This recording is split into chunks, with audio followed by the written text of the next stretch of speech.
We hope you like this story. Let's begin. Ethan Sawyer stood before the mirror in his park ranger uniform, meticulously adjusting his tie. At 52, his hair had begun to gray at the temples, but his eyes still held the sharp glint of a man who'd spent decades observing the subtleties of nature. The Old Faithful loomed outside his window, its rustic wooden facade a testament to the enduring spirit of Yellowstone National Park. He glanced at his watch. 2 hours until the anniversary dinner. 2 hours until he'd set in motion the collapse of 26 years of marriage. The dinner preparations had been meticulous, each detail carefully chosen to reflect both his dedication to his marriage and his unwavering commitment to the park. Old Faithful wasn't just a restaurant. It was a symbol, a representation of the intertwining of his personal and professional lives. As the first guests began to arrive, Ethan greeted them at the door, his ranger smile firmly in place. Their eldest, Lily, a park biologist, arrived first, her keen eyes taking in every detail of her father's composure. "Dad," she said, embracing him tightly. "You look great."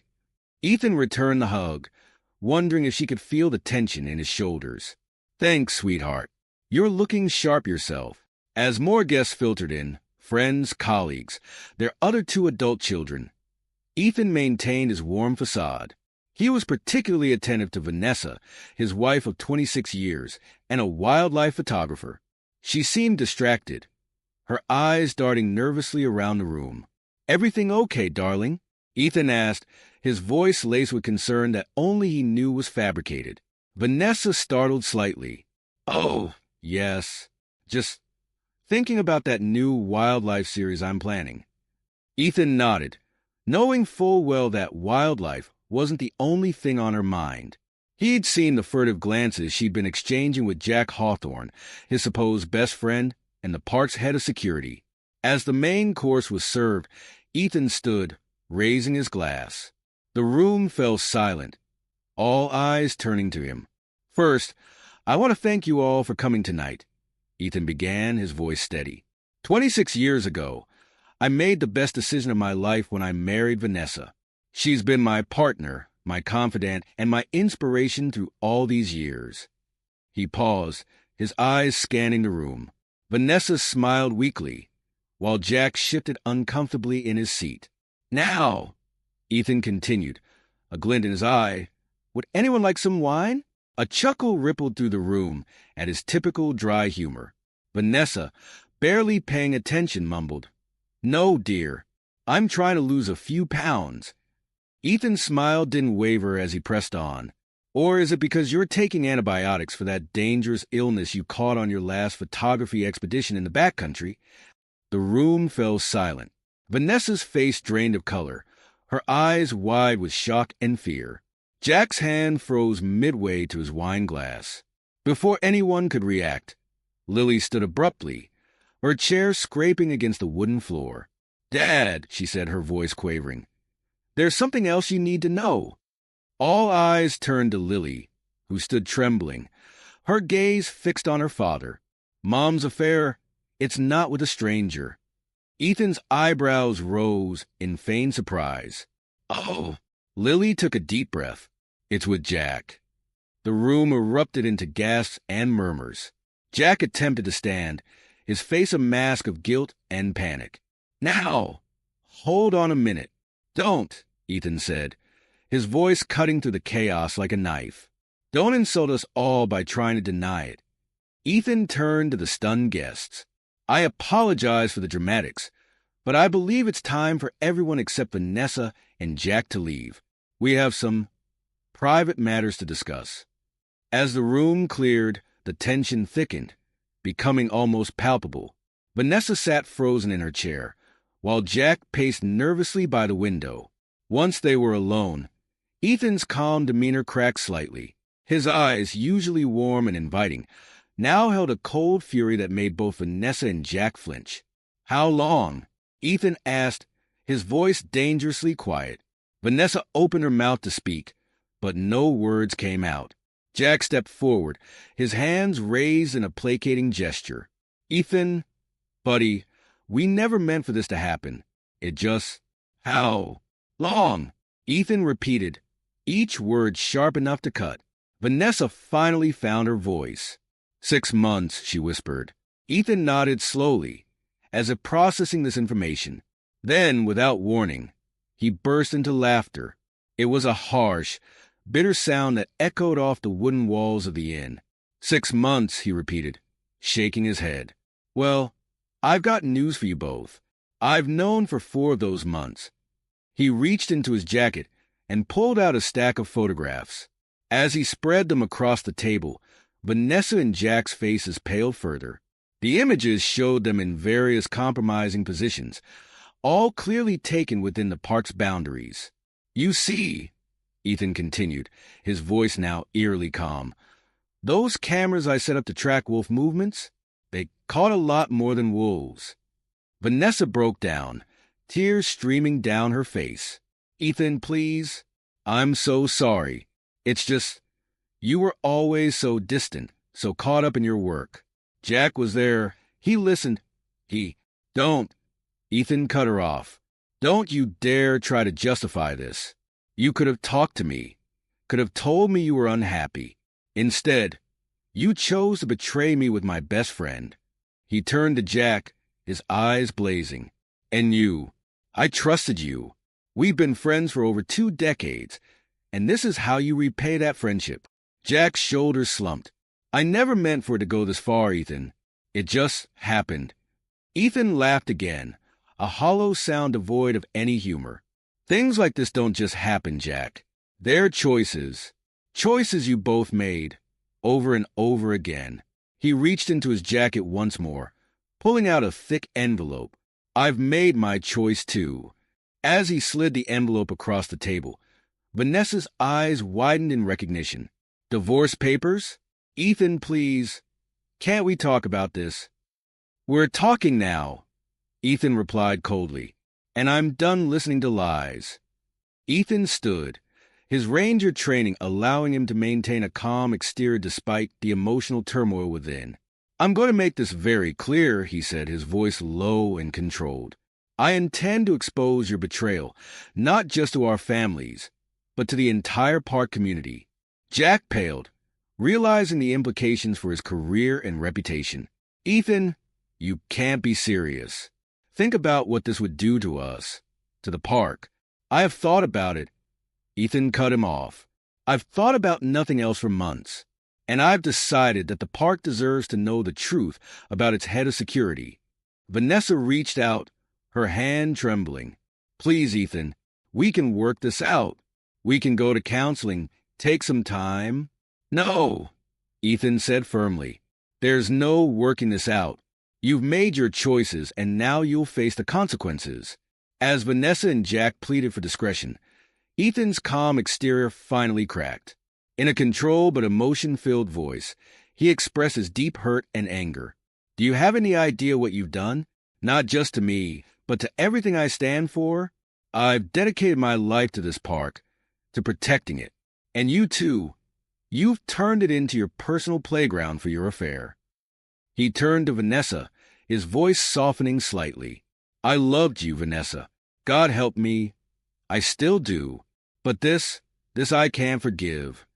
To Jack, his tone hardened again. And you. I trusted you with my friendship, with the security of this park.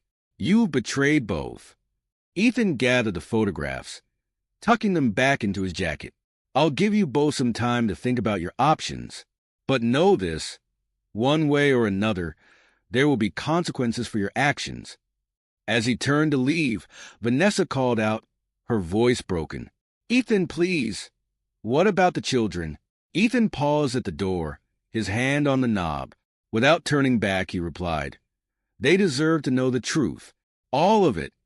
With that, he walked out, leaving Vanessa and Jack to face the wreckage of their choices. As the door closed behind him, Ethan leaned against the wall, finally allowing his composed facade to crumble. The weight of the past months, the pain of betrayal, and the uncertainty of the future crashed over him like a tidal wave. For a moment, he considered going back in, telling them it was all a terrible mistake, that they could work things out. But then he remembered the images captured by those hidden cameras, the whispered conversations he'd overheard, the lies told to his face day after day. No! There was no going back. The only way was forward, into the wilderness of an unknown future. With a deep breath, Ethan straightened his shoulders and walked away from the dining room. He had a new mission now, to protect the park he loved from the very people he once trusted most. And like every mission he'd undertaken in his long career as a ranger, he intended to see it through to the end. As he stepped out into the cool night air, the distant rumble of Old Faithful erupting reached his ears. It was a reminder of the enduring power of nature, of things that remained constant even as the world around them changed. Ethan allowed himself a small, satisfied smile. He may have lost his marriage, his best friend, and his trust in those closest to him, but he still had Yellowstone. And for now, that would have to be enough. Ethan Sawyer stood at the trailhead, his weathered hands gripping a well-worn map of Yellowstone. The early morning sun cast long shadows across the parking lot, where a group of influential park donors milled about, sipping coffee from biodegradable cups and chatting excitedly about the day's hike. "All right, folks," Ethan called out, his voice carrying the easy authority of a veteran ranger. "We've got a beautiful day ahead of us. This trail will take us through some of Yellowstone's most pristine backcountry. Remember, we're here to observe, not disturb." As the group set off, Ethan's mind raced beneath his calm exterior. Every step of this hike had been meticulously planned, right down to the unexpected detour he would suggest later. The route would take them perilously close to one of Jack's hidden caches of rare plants and animal products. 3 hours into the hike, Ethan paused, furrowing his brow in mock confusion. "That's odd," he muttered, just loud enough for the nearest donors to hear. "What is it, Ranger Sawyer?" asked Margaret Holloway, a silver-haired philanthropist known for her generous contributions to the park's conservation efforts. Ethan pointed to a barely visible game trail, branching off from the main path. "I don't remember that being there. Mind if we take a quick detour? I want to make sure everything's as it should be."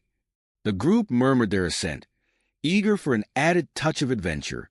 Ethan led them down the narrow trail, his heart pounding with anticipation.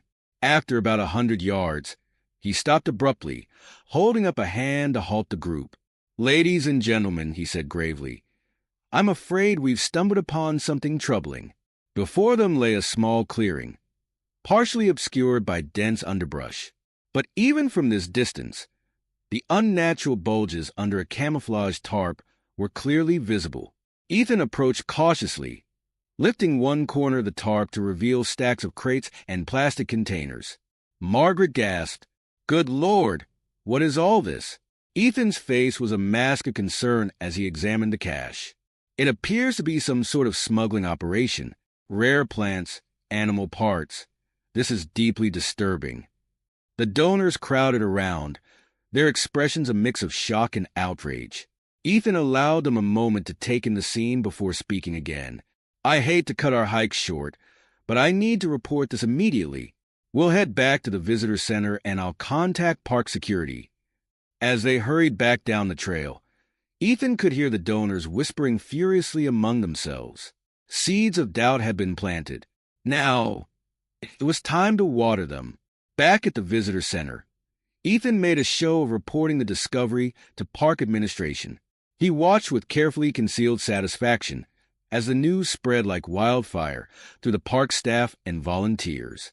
That evening, in the privacy of his small cabin, Ethan penned an anonymous tip to the park's administration. The letter detailed concerns about potential illegal activities within Yellowstone, hinting at possible involvement from someone high up in the park's hierarchy. He was careful not to name Jack directly, but included enough details to point the investigation in the right direction.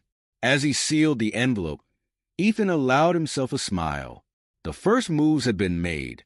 Now, it was time to position himself for the next phase of his plan. The following week, Ethan volunteered to assist with the internal investigation triggered by his anonymous tip.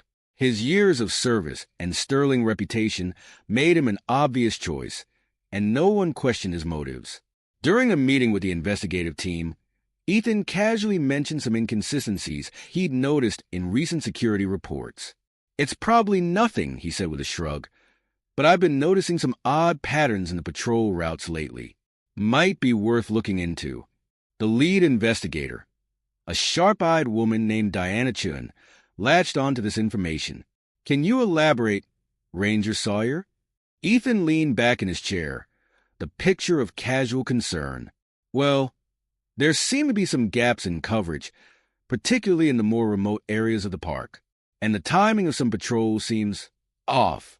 Like I said, it's probably nothing, but in light of recent events, I thought it was worth mentioning." As the meeting continued, Ethan could see the gears turning in Diana's head. He had successfully planted another seed of doubt, this time directly implicating the park's security protocols, and by extension, Jack Hawthorne. Over the next few weeks, Ethan continued his campaign of subtle sabotage. He engaged in hushed conversations with fellow rangers, expressing concern over the effectiveness of current patrol routes. He asked pointed questions during staff meetings, always maintaining a facade of professional curiosity. Then came the masterstroke. Using his network of hidden cameras, Ethan captured footage of Jack entering restricted areas of the park during odd hours. The grainy nighttime images showed a figure that was unmistakably Jack, moving furtively through areas that should have been off-limits even to the head of security. Ethan anonymously sent select clips to the park's superintendent, carefully timing the delivery to coincide with a board meeting discussing the ongoing investigation. The effect was immediate and explosive. Whispers of corruption and betrayal spread through the park's administrative offices like a virus. Throughout it all, Ethan maintained his composure, playing the role of the concerned veteran ranger to perfection. But beneath the calm exterior, a storm was raging. Each move against Jack was a twist of the knife, a small measure of revenge for the betrayal that had shattered Ethan's life. Yet even as he orchestrated Jack's downfall, Ethan found himself grappling with unexpected emotions. There was satisfaction, yes, but also a deep, gnawing sadness. This was a man he had once called his best friend, a man he had trusted with his life during countless backcountry expeditions. In quieter moments, usually late at night, when the weight of his actions pressed down on him, Ethan wondered if he had gone too far. But then he would remember the look on Vanessa's face at the anniversary dinner, the casual way Jack had tried to deny the affair, and his resolve would harden once more. As the pressure mounted on Jack and Vanessa, Ethan made sure to keep his children informed of the truth about their mother's affair. He encouraged them to maintain relationships with Vanessa, despite his own feelings. This measured response earned him sympathy among family and friends, creating a stark contrast with Vanessa and Jack's increasingly erratic behavior. Lily, his eldest, visited him one evening at his cabin. As they sat on the small porch, watching the sun set behind the mountains, she turned to him with tears in her eyes. "Dad," she said softly, "I don't know how you're doing this, how you can be so calm about everything." Ethan sighed, feeling the weight of his actions pressing down on him. "I'm not calm, sweetheart. Not on the inside. But this park, it's been my life's work. I can't let personal feelings get in the way of protecting it." Lily nodded, reaching out to squeeze his hand. "We're all behind you, Dad, no matter what happens." As she left, Ethan felt a mixture of pride and guilt wash over him. His children's support meant everything to him, but he couldn't help wondering if they would still stand by him if they knew the full extent of his machinations. With each passing day, the noose tightened around Jack and Vanessa. Ethan watched from the shadows as their world began to crumble, piece by carefully orchestrated piece.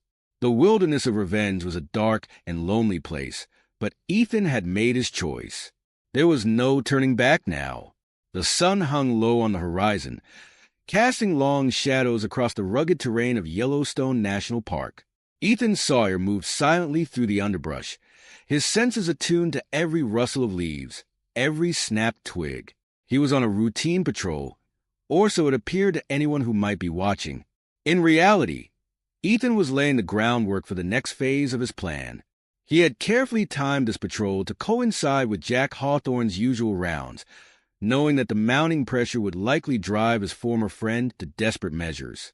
As if on cue, a figure emerged from the trees ahead.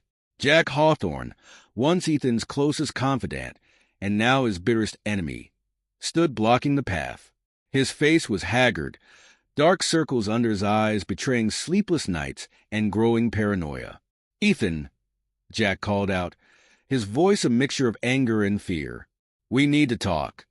Ethan stopped, maintaining a careful distance. His hand instinctively moved to rest on his radio, a subtle reminder of his connection to park headquarters. "What can I do for you, Jack?" Jack's eyes darted around, as if expecting hidden cameras or eavesdroppers in every shadow. "Cut the crap, Ethan. I know what you're doing. The anonymous tips, the conveniently timed discoveries, you're trying to set me up." A flicker of something, surprise, perhaps, or well-disguised satisfaction, crossed Ethan's face. "That's a serious accusation, Jack.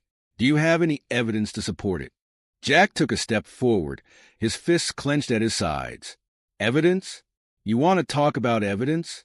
How about the unauthorized surveillance you've been conducting?" "Yeah, I know all about your little hidden camera network. How long have you been spying on me, Ethan? On all of us?" Ethan's face remained impassive, even as his mind raced. Jack knew about the cameras, a complication he hadn't anticipated, but he had prepared for this moment, rehearsed it countless times in his head. "I'm not sure what you're talking about, Jack," Ethan said calmly. "The only cameras I'm aware of are the ones officially sanctioned by the park for wildlife observation. If you have concerns about unauthorized surveillance, I suggest you take it up with the superintendent." Jack's laugh was bitter, bordering on hysterical. "Oh, that's rich. You've always been a good liar, Ethan. Is that how you fooled everyone for so long? How you maintained your squeaky clean image while plotting your revenge?" Ethan took a step back, his hand now firmly on his radio. "Jack, I think you need to take a breath. You're not making any sense. If you're having trouble, there are resources available." "Don't patronize me," Jack shouted, his voice echoing through the trees. A flock of birds took flight, startled by the sudden outburst. "You think you can just destroy my life, my career, and get away with it? I'll expose you, Ethan. I'll tell everyone what you've been up to." Ethan's voice remained steady, but there was a new edge to it. "Think carefully about what you're saying, Jack. You're the head of park security, making unfounded accusations against a senior ranger. How do you think that's going to look, especially given the ongoing investigation?" The color drained from Jack's face as the implications of Ethan's words sank in. In his desperate attempt to confront Ethan, he had only succeeded in making himself appear more unstable, more guilty. Ethan pressed his advantage. "Look, Jack, I don't know what's going on with you, but this behavior, it's concerning. Is there something you want to tell me? Something about the recent security breaches, perhaps?" Jack's mouth opened and closed, but no words came out. He took a stumbling step backward, suddenly looking very small against the vast wilderness behind him. I need to go," Jack mumbled, turning abruptly and disappearing into the trees. Ethan watched him go, a complex mix of emotions swirling in his chest. Part of him wanted to call out, to end the charade and confront Jack openly about his betrayal. But the larger part, the part hardened by months of pain and plotting, remained silent. As he resumed his patrol, Ethan's mind was already racing ahead, anticipating Jack's next move. The confrontation had gone better than he could have hoped. Jack's erratic behavior would only serve to further discredit him in the eyes of park administration. But Ethan knew he couldn't afford to get complacent. Jack was desperate now, and desperate men were dangerous. He would need to be more vigilant than ever in the coming days. Little did Ethan know, another confrontation was brewing, one that would test his resolve in ways he hadn't anticipated. Several days after his encounter with Jack, Ethan returned to his cabin after a long day of patrols to find an unexpected visitor waiting for him. Vanessa stood on his small porch, her once confident posture now hunched and uncertain. "Ethan," she said softly as he approached. "Can we talk?" For a moment, Ethan considered turning around and walking away, but curiosity, and perhaps a lingering ember of the love they once shared, made him nod and gesture for her to enter. Inside the sparse cabin, Vanessa's eyes darted around, taking in the stark evidence of Ethan's new solitary life. A single cot, a small desk covered in maps and reports, a kitchenette with a single plate and mug. It was a far cry from the comfortable home they had shared for over 2 decades. "What do you want, Vanessa?" Ethan asked, his voice carefully neutral. Vanessa took a deep breath, squaring her shoulders. I need to explain, to apologize. What we did, it was unforgivable. But, Ethan, you have to believe me. I never meant for any of this to happen." Ethan's laugh was harsh, devoid of humor. "Never meant for it to happen? You had an affair with my best friend for months, Vanessa. That doesn't just happen." I know, Vanessa said, her voice cracking. "But things between us, they had been so distant for so long. Jack was there. He listened. He made me feel." "Stop." Ethan cut her off, his voice like ice. "I don't want to hear about how Jack made you feel. What I want to know is how you could betray not just me, but everything we built here. Did this park mean nothing to you?" Vanessa's eyes widened. "Of course it did. It still does. Ethan, that's part of why I'm here. The things that are happening, the investigation, Jack is falling apart. He's talking about fleeing, about exposing some sort of conspiracy. I'm worried he might do something drastic." Ethan's face remained impassive, but internally, he felt a surge of triumph. His plan was working even better than he had anticipated, but he couldn't let Vanessa see that. "And what do you expect me to do about it?" he asked coldly. I don't know," Vanessa admitted. "But Ethan, despite everything I know you're a good man. You wouldn't want to see the park suffer because of our mistakes." For a long moment, Ethan said nothing. Then, slowly, he walked to his desk and pulled out a folder. From it, he extracted a series of photographs. "Do you recognize these locations, Vanessa?" he asked, spreading the photos on the desk. Vanessa leaned in, her face paling as she recognized the secluded spots where she and Jack had met for their clandestine encounters. "These areas," Ethan continued, his voice tight with controlled anger, "are restricted zones, critical habitats for endangered species. And you trampled through them like they were your private love nest." Tears welled up in Vanessa's eyes as the full impact of their actions hit her. "Ethan, we didn't know. We never meant to." "To what?" Ethan interrupted. "To destroy delicate ecosystems? To potentially disrupt mating patterns of species on the brink of extinction? To compromise years of conservation work?" Vanessa sank into a chair, her head in her hands. "Oh, God! What have we done?" Ethan watched her, feeling a mix of satisfaction and an unexpected pang of sympathy, but he squashed it down ruthlessly. There was no room for sympathy in his plan. "I think you should leave now, Vanessa," he said quietly. "And I think you need to take a long, hard look at the choices you've made, not just in our marriage, but in your commitment to this park and everything it stands for." As Vanessa stumbled out of the cabin, her face streaked with tears, Ethan turned to the window. The sun was setting over the mountains, painting the sky in brilliant shades of orange and pink. It was a reminder of why he had dedicated his life to this place, why he was willing to go to such lengths to protect it. But as the last rays of sunlight faded, leaving him alone in the growing darkness, Ethan couldn't help but wonder about the cost of his revenge. The wilderness he loved so dearly was teaching him a harsh lesson. In nature, every action has consequences, often far-reaching and unpredictable. With a heavy sigh, Ethan turned back to his desk, his eyes falling on the surveillance equipment that had become both his weapon and his burden. He knew the next steps in his plan would be crucial. The information he had gathered over the past weeks was damning, not just for Jack and Vanessa, but for the entire park security system.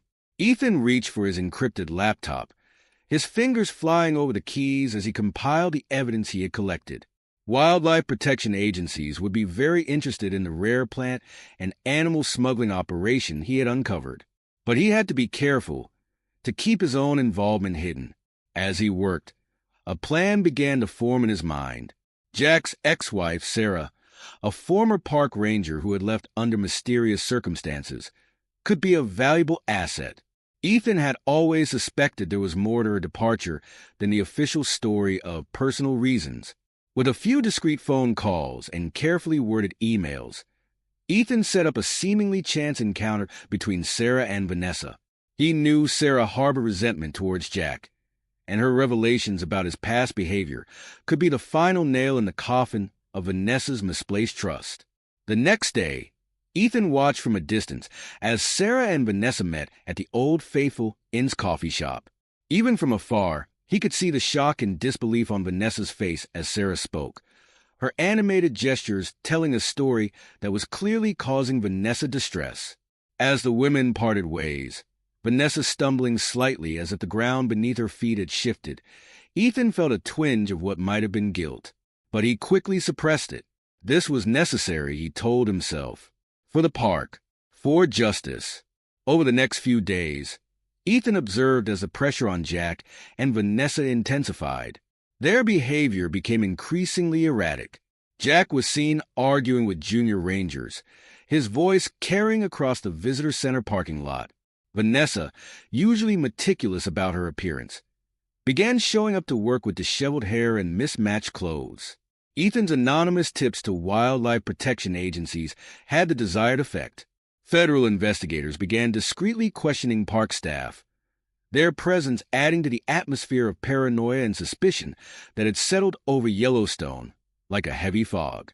As he watched his plan unfold, Ethan couldn't help but feel a sense of satisfaction. But with each passing day, the weight of his actions pressed down on him more heavily. The ranger in him, the part that had sworn to protect and preserve, warred with the betrayed husband seeking vengeance. The crisp autumn air carried a hint of winter as Ethan made his way through a remote section of the park. He was checking on one of his hidden cameras when a movement in the distance caught his eye. Two figures were making their way through the underbrush, clearly trying to avoid being seen. With the stealth born of years in the wilderness, Ethan crept closer. As he drew near, he recognized the voices of Jack and Vanessa.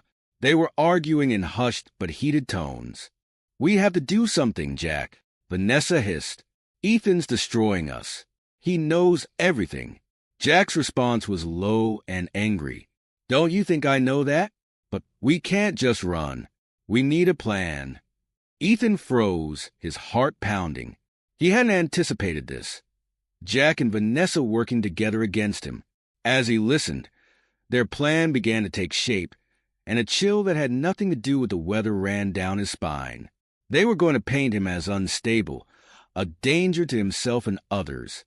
Jack spoke of using his access to personnel files to dig up any past incidents they could exploit. Vanessa, her voice trembling with a mixture of guilt and determination, talked about reaching out to their children, spinning a tale of emotional neglect and manipulation. As their voices faded into the distance, Ethan remained rooted to the spot, his mind reeling. He had underestimated them, underestimated the lengths to which they would go to protect themselves. Over the next few days, Ethan began to feel the effects of their counterattack. Whispers followed him as he walked through the ranger station. Colleagues who had once greeted him warmly now averted their eyes. He overheard snippets of conversations about mental health concerns and erratic behavior. The children he had tried so hard to shield from the worst of the scandal began to act differently around him. His youngest, Tom, called one evening, his voice hesitant and strained. "Dad," he said, "Mom's been saying some things about you, about how you've been acting. Is everything okay?" Ethan's throat tightened. "Everything's fine, son. Your mother, she's going through a lot right now. Try not to worry, okay?" But even as he spoke the words, Ethan knew that nothing was fine. The carefully constructed plan he had set in motion was spiraling out of control. The final blow came in the form of a certified letter. Jack and Vanessa had hired an aggressive lawyer to counter Ethan's divorce proceedings. The document was filled with allegations of mental instability, abuse of power, and baseless accusations. They were aiming not just to discredit him, but to potentially gain control of his pension and share their assets. Ethan sat at his small desk, the letter crumpled in his fist, as the full weight of his actions came crashing down on him. He had set out to protect the park, to seek justice for the betrayal he had suffered. But in doing so, had he become the very thing he despised? As the sun set over the mountains, casting long shadows across his cabin, Ethan made a decision. He couldn't fight fire with fire any longer.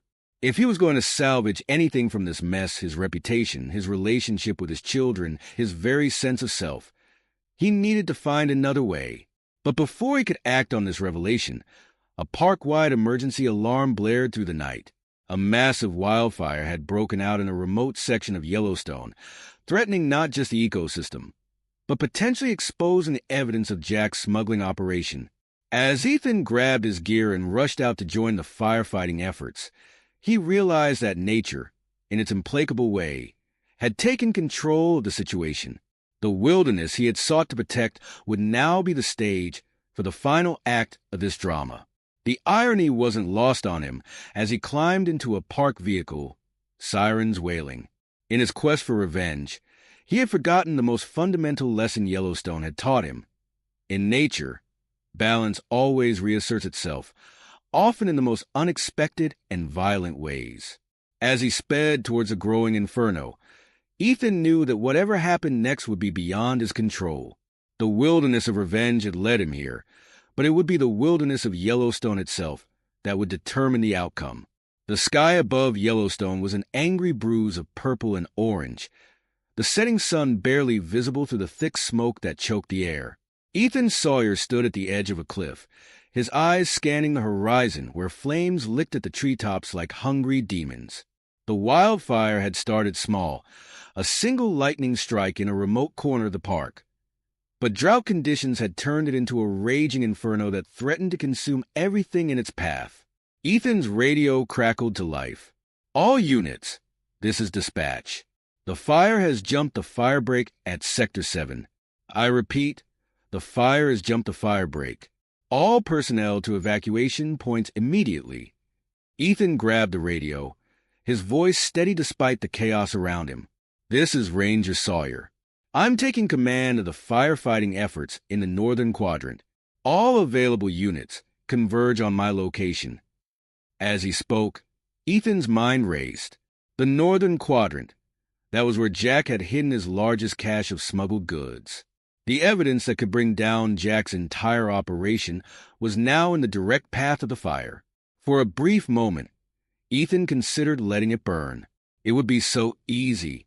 Nature itself seemed to be offering him the perfect solution, a way to destroy the evidence of Jack's crimes without getting his own hands dirty. But as quickly as the thought came, he pushed it away. That wasn't who he was. That wasn't what the park stood for. Dispatch, this is Sawyer, he said into the radio. I need a team for a high-risk extraction in Sector 9. We've got sensitive materials that need to be secured. Negative, Ranger Sawyer, came the reply. Sector 9 is too hot. We can't risk sending anyone in there. Ethan gritted his teeth. Then I'll go myself. Just have a backup team ready at the extraction point. Before anyone could argue, Ethan was moving.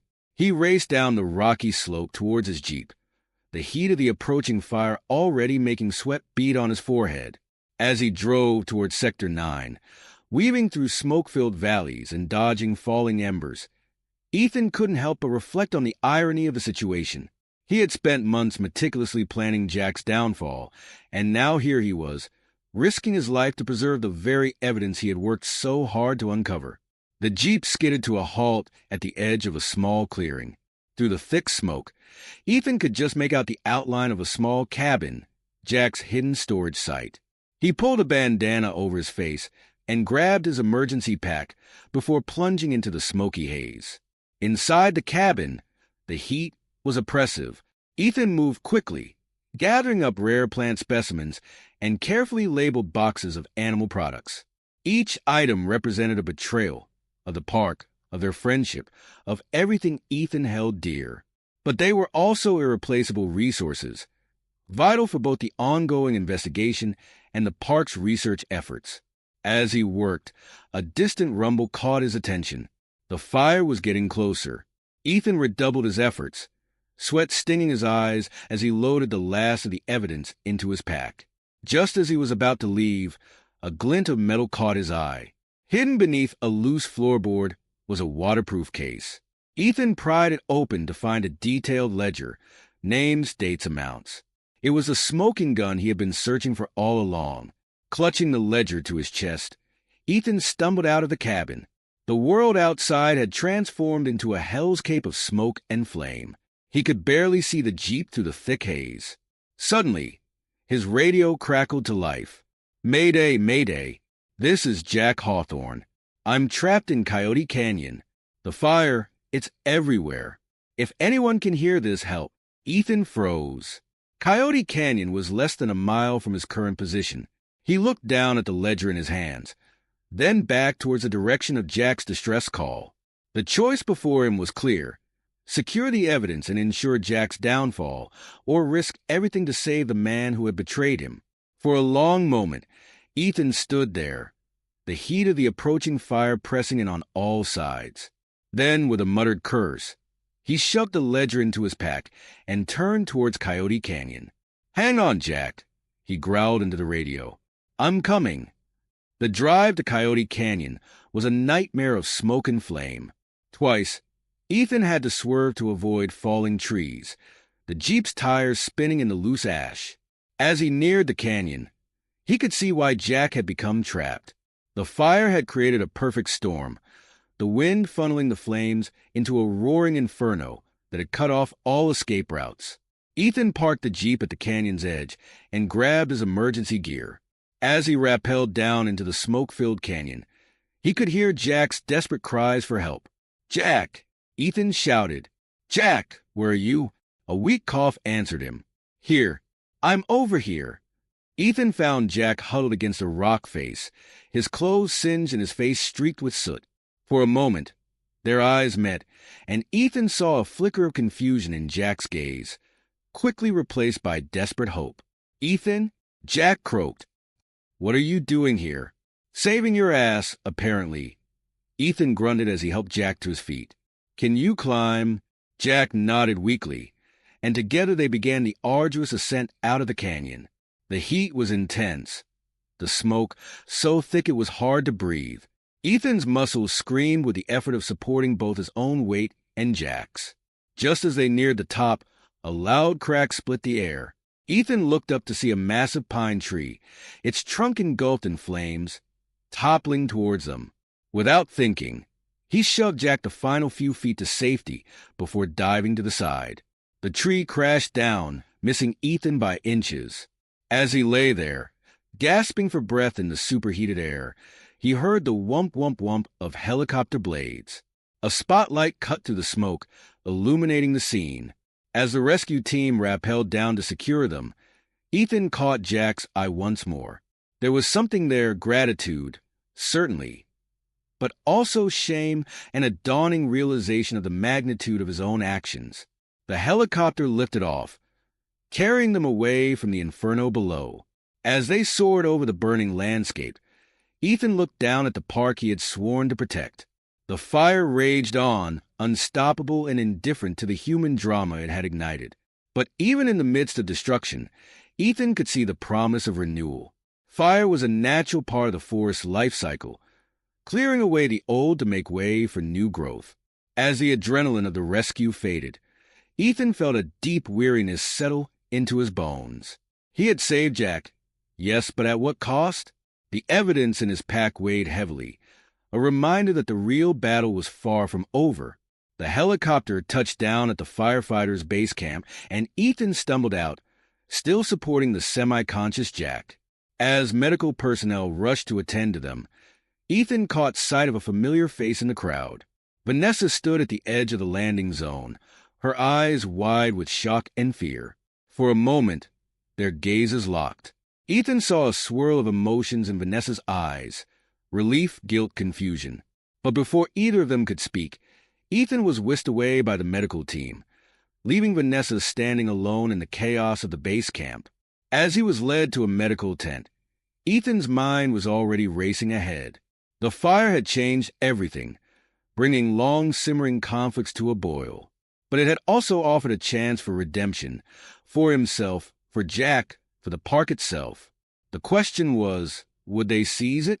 The days following the dramatic rescue blurred together in a haze of smoke, exhaustion, and relentless questioning. Ethan found himself at the center of a storm of attention, hailed as a hero by some and viewed with suspicion by others. The evidence he had recovered from Jack's hidden cache had been turned over to federal investigators, setting off a chain reaction that sent shockwaves through the park's administration. Jack, still recovering from smoke inhalation and minor burns, was arrested by federal agents the moment he was released from medical care. Ethan watched from a distance as Jack was led away in handcuffs, his face a mask of defeat. The charges were severe: endangerment, illegal wildlife trafficking, abuse of his official position. The man Ethan had once called his best friend now faced years in federal prison. As the dust began to settle, Ethan found himself standing at the edge of the firefighters' base camp, staring out at the scorched landscape. The fire had been contained, but its effects would be felt for years to come. Much like the aftermath of Jack and Vanessa's betrayal, Ethan mused. A familiar voice broke into his thoughts. "Ethan?" He turned to see Vanessa standing there, her eyes red-rimmed and her usually immaculate appearance disheveled. For a moment, Ethan was transported back to their anniversary dinner, when he had first confronted her about the affair. But now, instead of anger, he felt only a deep, aching weariness. "What do you want, Vanessa?" he asked, his voice hoarse from days of breathing smoke-filled air. She took a hesitant step forward. I wanted to thank you for saving Jack, and to apologize for everything." Ethan let out a bitter laugh. "Apologize? Now? After everything that's happened?" Vanessa flinched at his tone, but pressed on. "I know it's too late. I know I've destroyed everything we had. But Ethan, seeing you risk your life like that, it made me realize how far we've all fallen, how far I've fallen." For a long moment, Ethan said nothing. He looked out at the blackened trees, the ash-covered ground. Somewhere out there, new life was already beginning to stir, seeds awakening in soil enriched by the fire's destruction. "You know," he said finally, "there's a type of pine cone that only opens and releases its seeds after a fire. The heat cracks it open, and the ash provides nutrients for the new seedlings. Nature's way of turning destruction into renewal." He turned back to Vanessa, his eyes tired but clear. "I saved Jack because it was the right thing to do. Because despite everything, I'm still the man you married. The man who swore to protect this park and everyone in it. But Vanessa, that doesn't change what happened between us." Tears welled up in Vanessa's eyes. "I know. I don't expect forgiveness, Ethan. I needed you to know that I understand now. The magnitude of what I've done, not just to you, but to the park, to our family." Ethan nodded slowly. Understanding is a start, but trust, once broken, isn't easily repaired. You and Jack, you didn't just betray me. You betrayed everything this park stands for, everything we've worked for all these years. Vanessa wiped at her eyes. "What happens now?" "Now," Ethan sighed. "Now we face the consequences of our actions. All of us." As if on cue, a park administrator approached them. "Ranger Sawyer, the superintendent would like to see you in his office." Ethan nodded, then turned back to Vanessa. "I need to go. Take care of yourself, Vanessa, and I hope you find a way to make things right, with yourself, if no one else." As he walked away, Ethan felt a weight lift from his shoulders. The conversation hadn't brought closure, exactly, but it had opened a door. To what? He wasn't sure yet. The superintendent's office was a flurry of activity when Ethan arrived. Phone lines were ringing off the hook, and harried-looking staff members rushed back and forth with stacks of papers. In the midst of it all sat Superintendent Harriet Chun, her usually immaculate desk covered in reports and satellite images of the fire damage. "Ah, Ranger Sawyer," she said, gesturing for Ethan to take a seat. "How are you holding up?" Ethan sank into the chair, suddenly aware of every ache in his body. "I've been better, ma'am, but I'm ready to get back to work." Harriet nodded, a small smile playing at the corners of her mouth. "That's good to hear, because I have a proposition for you." She leaned forward, her expression serious. "Ethan, your actions during this crisis have been nothing short of exemplary.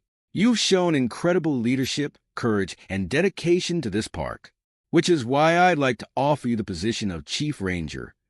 Ethan blinked, stunned. "Chief Ranger? But what about?" "Jack Hawthorne is no longer a part of this park's future," Harriet said firmly. "His actions have caused incalculable damage, both to Yellowstone and to the public's trust in our institution. We need someone like you, Ethan, someone with integrity, someone who understands that protecting this park means more than just enforcing rules. It means embodying the very spirit of conservation and stewardship." For a moment, Ethan was speechless. The position of Chief Ranger was something he had dreamed of for years, but never quite believed he would achieve. And now, here it was, being offered to him in the wake of the greatest crisis the park had faced in decades. I'm honored, ma'am," he said finally, "and I accept. But I want you to know that if I take this position, there are going to be changes.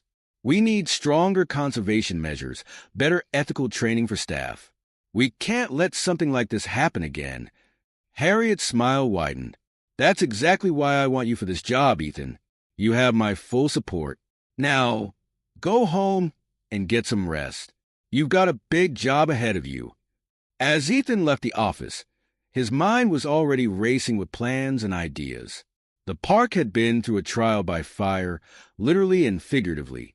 But from the ashes, something new could grow, something stronger, more resilient, more true to the ideals that had drawn him to Yellowstone in the first place. He stepped out into the afternoon sun, taking a deep breath of air that was finally clear of smoke.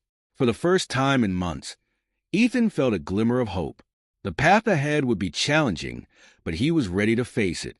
After all, he mused, looking out at the scarred but healing landscape, if Yellowstone could renew itself after a devastating fire, so could he.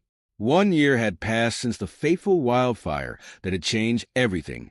Ethan Sawyer stood at the summit of Mount Washburn, Yellowstone's highest peak, surveying the landscape below. The scars of the fire were still visible, but they were softened now by the vibrant green of new growth. Nature, in its infinite wisdom, had already begun the process of renewal. Ethan took a deep breath, filling his lungs with the crisp mountain air. So much had changed in the past year, both in the park and in his own life. As Chief Ranger, he had implemented sweeping changes to the park's conservation policies and ethical training programs. It hadn't been easy, change never was, but he could already see the positive impact. His radio crackled to life, breaking the mountain silence. "Chief Sawyer, this is dispatch. Just got word from the warden. Jack Hawthorne's sentencing is complete. 15 years in federal prison." Ethan closed his eyes, letting the news wash over him. "Copy that, dispatch. Thanks for the update." 15 years. It seemed both too much and not enough for the damage Jack had done. But as Ethan opened his eyes and looked out over the recovering landscape, he realized that the sentence brought with it a sense of closure. The betrayal that had shattered his world a year ago now felt distant.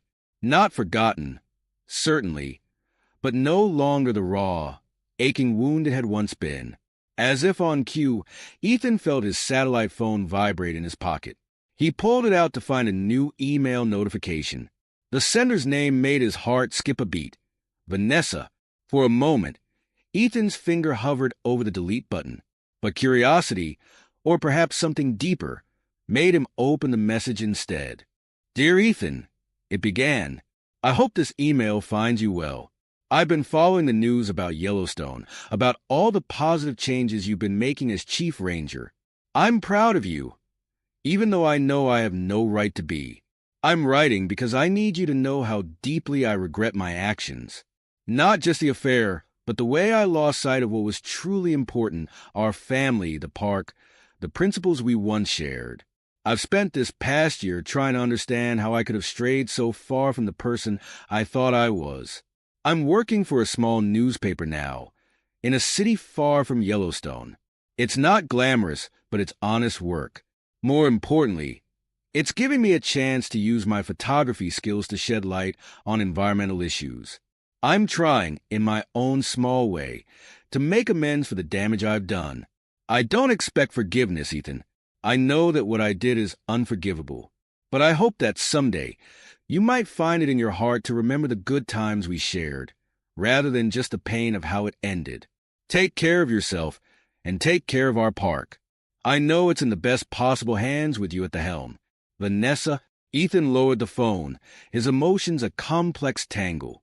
He looked out over the vast expanse of Yellowstone, the park that had been both the catalyst for their marriage's destruction and his own personal salvation. After a long moment, he began to type a reply. Vanessa, thank you for your email. I'm glad to hear you're finding your way forward. The past year has been one of profound change and growth, both for the park and for me personally. While I can't offer forgiveness just yet, I can offer understanding. We all lose our way sometimes. What matters is that we find our path again. I appreciate your kind words about my work here. Yellowstone has always been more than just a job to me. It's a calling. I'm grateful for the opportunity to lead it into a new era of conservation and ethical stewardship. As for our family, I want you to know that I've maintained open communication with our children about everything that's happened. They're hurting, but they're resilient. Our youngest, Tom, is doing well in college. He's considering a major in environmental science. Actually, I can't go back to what we were, Vanessa. Too much has happened. But perhaps we can move forward with a civil relationship, especially for Tom's sake. Take care, Ethan. As he hit send, Ethan felt a sense of peace wash over him. The exchange wasn't a reconciliation, but it was a step toward something not better, perhaps, but more honest, more true to who they were now. Ethan's contemplation was interrupted by the sound of footsteps crunching on gravel. He turned to see Dr. Sierra Reeves making her way up the last stretch of the trail to the summit. Her face was flushed from the climb, her dark hair escaping from its ponytail, but her eyes were bright with excitement.